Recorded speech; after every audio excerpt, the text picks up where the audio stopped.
Hey guys, welcome back to my channel. Today I'm just doing this really quick little, this is what I use for a makeup brush bag, but I just wanted to do something where I got to use my waterproof canvas. Oh, I love it. I think it came out really nice. I like the weight of it. For anybody that missed out, I ordered more this morning, so I don't know how long it'll take, but let's hope it'll be quicker than the last lot. But yeah, so if you'd like to learn how to do this, I am putting the sizings in the description box. So it is a free pattern from me to you. But yeah, so this is what I use. And then I match this with the Peekaboo bag from More Me Know. And so they're like a cute little set. So you got a makeup bag and then a brush bag. So yeah, if you want to see how I make this, stay tuned. Alrighty guys, so the template that I have made up, this is obviously for my makeup brushes, but it's also really, really good if you wanted to make like a little pencil case for kids. Anyway, I'm going to give you the free pattern that I use. So it's 12 inches long. It is 5 inches down. And then it is 1.5 out of these corners. Now, I will have these in the description box for you, right? But that is how big I make them. And so then I'm going to use this really cute Tinkerbell fabric. So because I've made mine out of MDF, I can just lay it on there. Now I kind of want to center a Tinkerbell on at least one side or get two. So if I put it here, I'm going to get both of those. So fussy cutting does waste a little bit, but I think it's worth it because I think they look nicer. So. And I'm just using a normal pen to go around this. If I had have had acrylic, I could have just used a rotary cutter, although I'm terrible at doing corners with a rotary cutter, so probably not. Alright, and then I'm going to do it with the other one and just line it up above it. Like that. And then trace around that as well. Now, normally when I'm making these, I also make the More Me Know Peekaboo bag. And so that's the makeup bag. And then this is the matching brush bag. Which I thought was really cool. And so then they can kind of match along with each other. And this is just a base pattern. So realistically, you could switch this up and you could have like, you could alter the pattern so you have like a cutoff here. So you make that side vinyl and the rest fabric, which would be really cute as well. I just need time to sit down and cut more templates, really, or trace them. And then hubby will cut them for me. And these scissors, these are Fiskars spring-loaded scissors, and oh my god, they're amazing. They make my hand not ache, so I can cut all day and I'm still fine.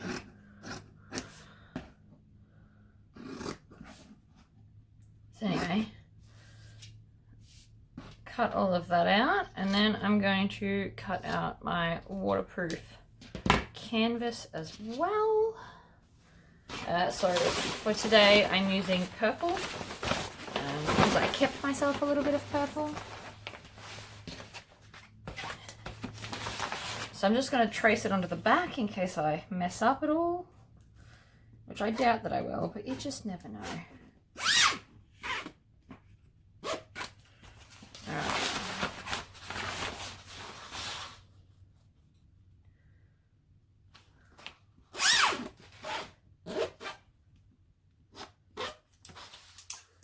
Excellent.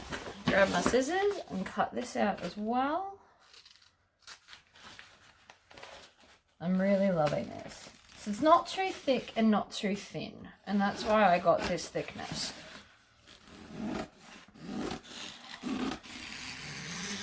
And you can also kind of just run your scissors along it, which also makes for quick cutting. And you'll notice it's not fraying at all, except maybe that bit, but that bit doesn't count.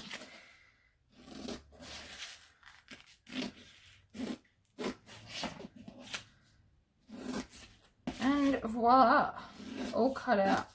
Alright, so I am going to just off camera put some interfacing on the back of the Tinkerbell and grab a zip, and then I'll be over at the machine. Okay, so I've put the extra heavy non-woven iron-on interfacing on the back of this just to give it some body, and then obviously I didn't need to put anything on that. I have got a 12-inch zip and one zipper pull. Now, many variations. You could cut this shorter and have zipper tabs on the end. You could do 2 zippers if you wanted to, although I don't think it's quite big enough for that. So I'm just going to put my zipper on. So I'm feeding both sides through the zipper on my little zipper pull, like so. Nope, that's crooked. See how there's just a little bit difference? That will matter later. So I'm going to pull it off and do it again. There we go. In fact, I probably didn't even need to put it on yet. We'll probably just do it later. So I'm going to grab one of my waterproof lining canvas stuff. I know what I mean. Sorry. And then if you want to, you can pin it or clip it. I'm just going to sew. So I've got a 2.5 stitch length. So I'm going to do a couple of stitches and then back stitch. And then stitch along. Now I'm hoping this time around the camera's not jumpy. It's not touching anything but the floor. So I hope this is better for you guys. Then I'm just going to fold the top one over and then top stitch 1/8 of an inch from the seam. Getting rid of that random piece of cloth.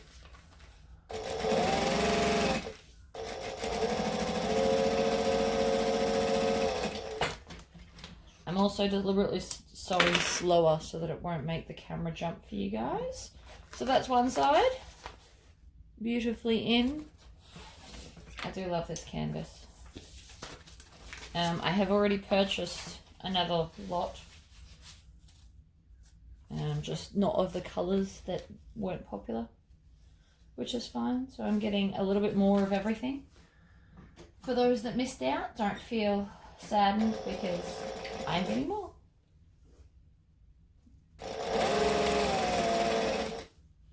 So I'm just lining it up as I go. If you don't feel confident doing it like this, just use some clips. Back stitch, then turn it and just fold the top over like that. Back stitch, and then off we go again. So I'm just finger pressing that.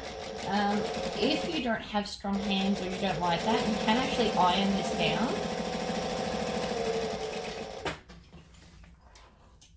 Just because I don't doesn't mean you can't. Alright, so now I'm going to put the zipper pull on. So I'll move that over to where you guys can see. About there, looks good. So some people put theirs in upside down, like this. I can't do it upside down, it's not my thing. So I put it in the right way, like that. And then you can just look and pick which side you want your zipper to come from. So if you've got a front and a back, just start at the opposite end of where you want it to close is the easiest way to do that. So there we go. That's now on. I can pop this back over here. And like I said, I don't move this when I'm not on camera. It's in the perfect position just off to my side. So now that I'm most of the way up, I'm gonna open like the middle 2/3, I guess.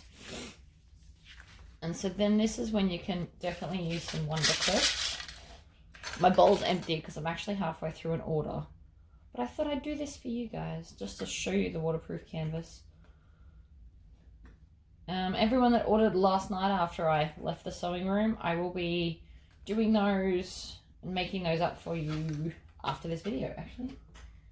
I'm also going to put in a tag. So I've got little fabric tags. So I'm going to put that in the canvas side. So I'm just going to slot that on the side. You could also stick it in the bottom seam if you wanted to. I could also have it hanging out the side, like the outside part. World's your oyster, really.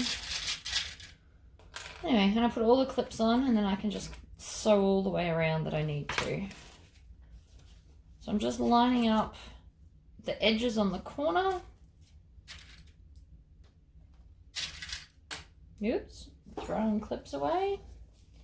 And I'm making the zipper so from the side, it's pushed down towards the lining side. There's some debate about this, about what people like. I like it this way. You don't have to do it this way. You can push it towards the outside if you like, because I used to do that. I just very clearly changed my mind. All right, so I'm going to start here, and then so sew this little bit, then down, around, back, and leave kind of the same amount of the zipper that we left open. I want to leave open in the bottom.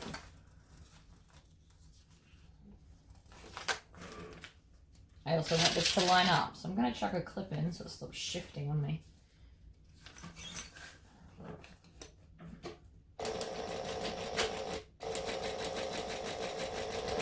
Always with the back stitching as well.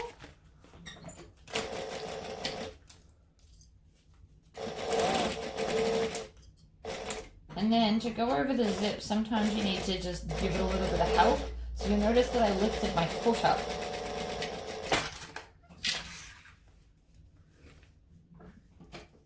I'm also not chopping the jump stitches, as I find it easier not to. So I'm just going to come around and chop them all at the end.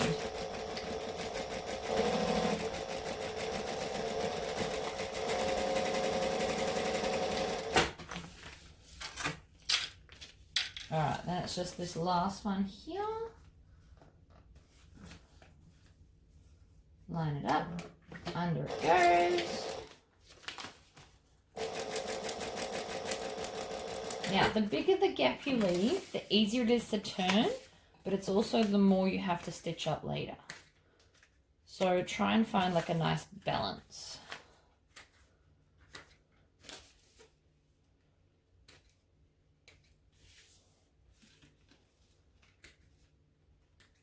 All right, so now I've taken out all the little clips. I'm going to box the corners. So the way I do it, I stick both my fingers in, push out, and then line up that middle seam like that. And I've got the excess going one way on this side, one way on the other side. And then if you want to, you can clip it. I actually usually don't clip it, but you know, you definitely can. So I do a couple of stitch forward, a couple stitches back. I'm not sure if you can see that. And do the same to there. So that's one end done. Chop off all your tails so they're not hanging around. I'm throwing mine on the floor because the camera's in the way of the bin, but don't do that because it just means you have to clean up more later. So push it all the way out, and then so this seam you have to make sure is going the same way at both ends, otherwise you're going to have a twist in your base, which is something you don't want. Line up that middle seam like that. And then if you want to, you can put some clips in, or I'm just going to squish it under.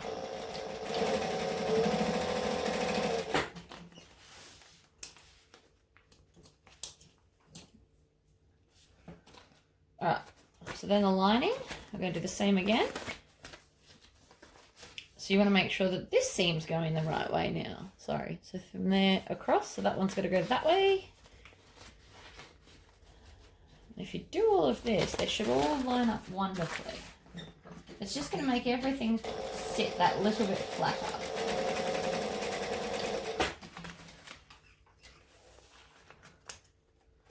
This stuff stitches really nicely. So I'm using like a big needle. This is a size 18, which is much too big for the project I'm doing. And I'm using my M40 thread, which for Americans I believe is like Tech 70 or Tech 69 or something. And it's not having any issues perforating or anything. Should have kept myself more than just the meter. Whoops.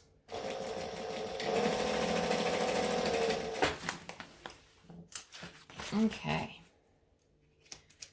So now that I've done all those, I'm going to turn it inside out. So I'm actually, because it's so little, I'm just going to stick my fingers in here and then push that out.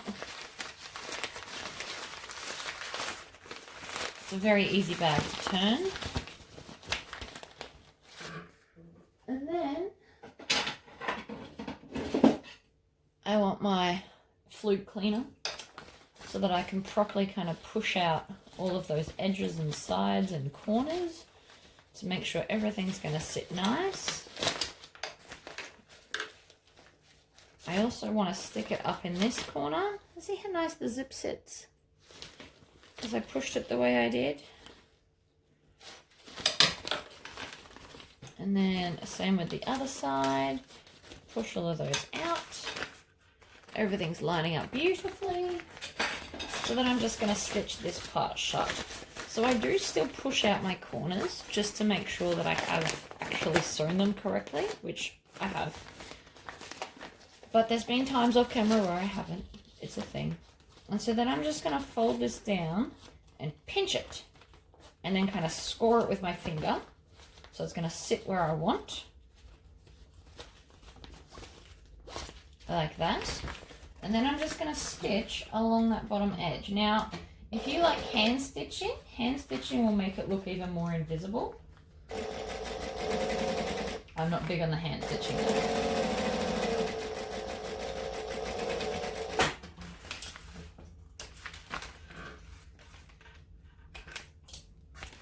And then just push your lining down on the inside. And voila. You can see I just need to give mine a little bit more of a crease. So I'm just going to push along that crease to make sure it sits nice and flat. That's actually how I do it off camera as well. I just rub it until it sits nicely. And then there you go.